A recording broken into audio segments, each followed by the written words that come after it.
Kā pagatavot citrusaugļu marinādē glazētu flanksteiku. Tev būs nepieciešams flanksteiks, apelsīna miziņa, apelsīna sula, citrona miziņa, citrona sula, sojas mērce, medus, 2 ķiplokdaiviņas, olīveļļa, sāls, pipari un ingveres sakne.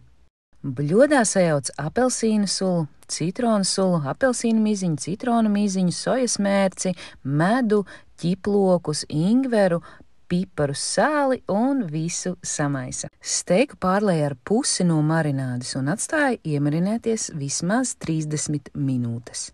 Iekurina grilu un steiku pirms cepšanas apsmērē ar olīveļļu. Steiku cep 4 līdz 6 minūtes no katras puses, jeb līdz sasniegta vēlamā gatavības pakāpe. Cepšanas procesa laikā steiku pārlej ar atlikušo marinādi. Pirms griež steiku, ļauj tam atpūsties dažas minūtes. Steiku vienmēr griež pret šķiedru.